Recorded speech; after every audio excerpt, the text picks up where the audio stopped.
Friends ரொம்ப நாள் ஆசைப்படி கன்னியாகுமரி வந்தோம். உள்ளே நுழைஞ்சோனே ஒரு 1/2 கிலோமீட்டருக்கு முன்னாடி ரூ. 50 டிக்கெட்டு கொடுத்து கையில் கொடுத்துட்டாங்க. உள்ளே அப்படியே என்ட்ரு ஆகிட்டோம். என்ட்ரு ஆகும்போது ஊர் ரொம்பவுமே சூப்பராக இருந்துச்சு. போயிட்டு ஒரு ரூ. 50 கார் பார்க்கிங் இருந்துச்சு பக்கத்துலேயே. கார் பார்க்கிங் போட்டு அப்படியே உள்ளே கிளம்பிட்டோம். ஒவ்வொரு கடையும் பார்த்திங்கன்னா சூப்பராக நீட் அண்ட் க்ளீனாக வச்சுருந்தாங்க. பார்க்குறக்கு அழகாக சங்கு நிறைய விஷயம் என்னென்னமோ இருக்குது. நம்ம பைசா கண்டிப்பாக எடுத்துகிட்டு போனோம்னா நல்லா பர்ச்சேஸ் பண்ணிட்டு வரலாம்.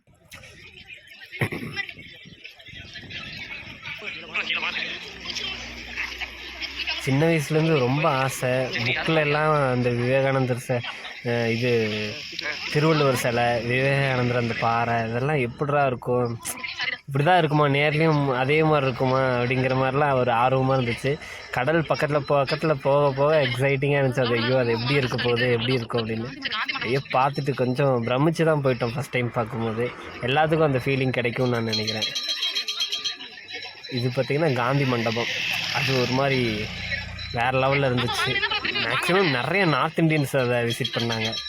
நமக்கு அந்த சைடு போக ஒரு இன்ட்ரெஸ்ட் இல்லை பெருசாக, ஆனால் வெளியிலேருந்து அப்படியே பார்த்து வச்சோம்.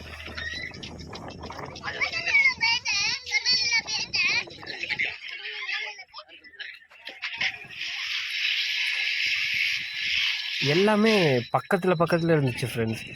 நம்ம ரொம்ப தூரம் நடந்து போய் இன்னொரு இடத்துக்கு ஆட்டோ பிடிச்சி போகணும், பஸ்ஸில் போகணுங்கிற மாதிரிலாம் இல்லை. கன்னியாகுமரி அந்த ஒரே ரூ. 50 டிக்கெட் எடுத்திங்கன்னா போதும், எல்லாத்தையும் விசிட் பண்ணிட்டு வந்துடலாம். ரொம்ப சூப்பராக அதை ஆர்கனைஸ் பண்ணியிருந்தாங்க. பக்கத்தில் எல்லாமே இருக்குது. ரொம்ப சூப்பரான டூரிஸ்ட் பிளேஸ்ன்னு சொல்லலாம். போரே அடிக்கலை. இவ்வளோதான் இருக்குது அப்படிங்கிற மாதிரி இருந்துச்சு, ஆனாலும் போர் அடிக்கலை. ரொம்ப அழகாக ஒரு அருமையாக இருந்துச்சு. அங்கே ஒரு டார்ச்சல் என்ன அப்படின்னா, இந்த ஜோசியம் பார்க்குறவங்க அவங்கெல்லாம் வந்துட்டு பாருங்கன்னு டார்ச்சல் பண்ணிட்டு இருந்தாங்க. அதுதான் கொஞ்சம் இரிட்டேட்டிங்காக இருந்துச்சு. உள்ளே போயிட்டு ஒரு டீயும் நடித்தோம்.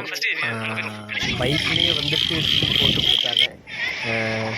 அதாவது கரெக்டாக ஃபில்ட்ரு பண்ணி எல்லாம் கொடுத்தாங்க. சூப்பராக இருந்துச்சு. டீ நல்லா குடித்தோம். பாருங்களேன், அது நேரில் பார்க்கும்போது அவ்வளோ சந்தோஷமாக இருந்துச்சு. இப்போ புக்கில் அது இல்லை இதுலலாம் நம்ம சின்னதுலேருந்து பார்த்தது இப்போ பார்க்குறோமே நேரில் அப்படிங்கிறது ரொம்ப சந்தோஷமாக இருந்துச்சு.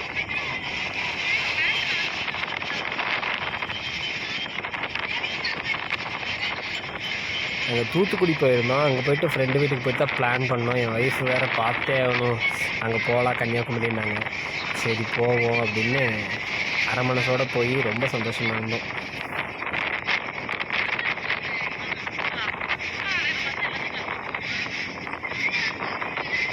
இதுதான் என் ஃப்ரெண்டோட பாப்பா அழகி. அந்த கப்பல் பாருங்களேன், இங்கேருந்து நம்ம டிக்கெட் எடுத்தோன்னா அங்கே இந்த மாதிரி கப்பலில் கொண்டு போய் அங்கே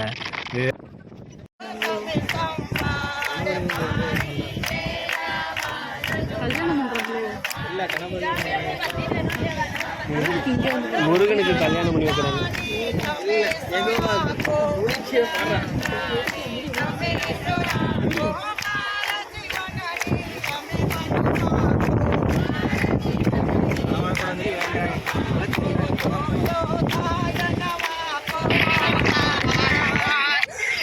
இந்த பஜனை மாதிரி பாடிட்டு இருந்தாங்க. அதை பார்த்து முடிச்சுட்டு அப்புறம் மறுபடியும் உள்ள ஊர் சுற்ற ஆரம்பித்தோம். நாங்கள் போயிருந்த சமயம் பார்த்தா நிறைய கடை மூடி தான் இருந்தது. ஆனாலும் நிறைய கடைகள் இருந்துச்சு.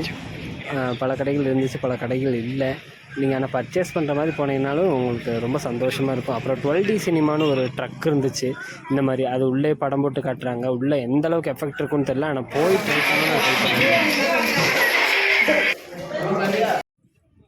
அதுக்கப்புறம் பெருந்தலைவர் காமராஜரோட நினைவு மண்டபம் இருந்தது. அதுக்குள்ளே போய் பார்த்தோம். அது ரொம்ப நல்லா அழகாக ஃபோட்டோஸ்லாம் செட் பண்ணியிருந்தாங்க. அவரோட ஃபீல்டுக்குள்ளே வந்ததுலேருந்து அவர் டெத்தாகி உள்ளே கொண்டு போய் அடக்கம் பண்ணுற சீன் வரைக்கும் அவ்வளோ அழகாக சூப்பராக இது பண்ணியிருந்தாங்க. அது ரொம்ப பிடிச்சிருந்தது. ஏன்னா இவர் ஸ்கூல்லேருந்து நம்ம ஹீரோ இல்லையா, அதனால் இவரை பார்க்கணுன்னு தோணுச்சு.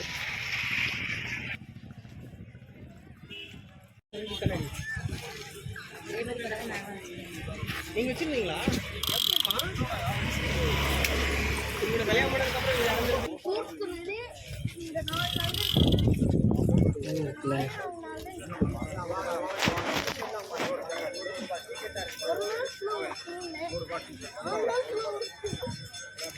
வேணுமா ரம்யா?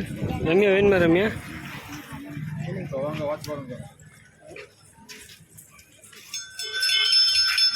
இங்கே போனோன்னு தான் தெரிஞ்சது டேட்டு எவ்வளோ ஃபேமஸ் ஆயிடுச்சு அப்படின்னு. ஒரு 10 20 கடை 30 கடை பக்கம் இருக்கும். டேட்டூக்கு மட்டுமே அவ்வளோ கடை வச்சுருக்காங்க. பாருங்கள், சுற்றி சுற்றி அங்கே டேட்டூ கடை தான். சின்ன சின்னதாகலாம் போட்டிருக்காங்க. ரொம்ப டேட்டூக்கு வந்து ரொம்ப மக்கள் முக்கியத்துவம் கொடுக்குறாங்க அப்படிங்கிறது இதில் தெரிஞ்சது. இது பாருங்களேன், அது கலங்கரை விளக்கம் அப்படிம்பாங்களா, அதுதான் நினைக்கிறது. அது ஒரு மாதிரி லைட் இருந்துச்சு. இதில் இந்த சன்செட் பார்க்குறதுக்கு தான் இந்த கோபுரம் கட்டியிருக்காங்க கடலுக்கு நடுவில். அதில் நின்றுட்டு பார்க்கலாம், இல்லை இந்த பாதையில் நம்ம நின்னாலும் தெளிவாக தான் தெரியும். ரொம்ப எக்ஸைட்டிங்காக மேலே போய் பார்க்கணுன்னாலும் நம்ம அதில் போய் ஒரு 15 ரூபான்னு நினைக்கிறோம் ஒரு ஆளுக்கு டிக்கெட்டு. அதில் போய் பார்க்கலாம். நம்ம இப்படி சும்மா இந்த பாதையிலேயே நாங்கள் நின்று பார்த்தோம். நல்லா தான் இருந்துச்சு சன்செட்டு.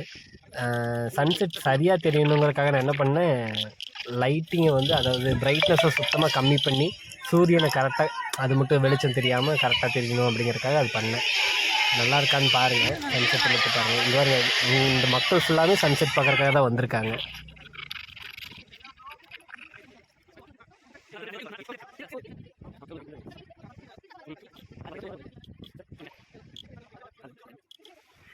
எல்லா நேரமுமே வந்து சன்செட்டு தெளிவாக தெரியும் அப்படின்னு அங்கே யாரும் சொல்லலை. என்ன காரணம்னா, அன்றைக்கி நாங்கள் போன சமயம் கீழே பாதி கடலுக்கு கொஞ்சம் மேலேயே வந்து மேகம் நல்லா சூரியனை மறைச்சிருச்சு. பாதி தான் சூரியன் வந்து கடலுக்கு போகிறதுக்கு முன்னாடியே பாதி மறைஞ்சிருச்சு. அதுக்கப்புறம் ஆனால் லைட்டாக தெரிஞ்சது, நல்லா இருந்துச்சு. அது ஆனால் அது அந்த சன்செட் முடிஞ்ச உடனேயே இருட்ட ஆரம்பிச்சிருச்சு இங்கே நல்லாவே. ஒன்று சன்செட்டு இல்லைன்னா சன்ரைஸ், இது ரெண்டில் ஏதோ ஒன்று கன்னியாகுமரி போனால் கண்டிப்பாக நம்ம பார்த்தே ஆகணும். அதுக்காண்டி அதுக்கேற்ற மாதிரி டைமை நீங்கள் ஃபிக்ஸ் பண்ணி கொடுக்கணும். சன்செட் அது மாதிரி இருக்கான்னு அதுதான். அப்படியே ஈவினிங் அப்படியே முடிஞ்சிட்டு அப்படியே பொறுமையாக கிளம்பிட்டோம். லைட்டிங்லாம் வேறு லெவலில்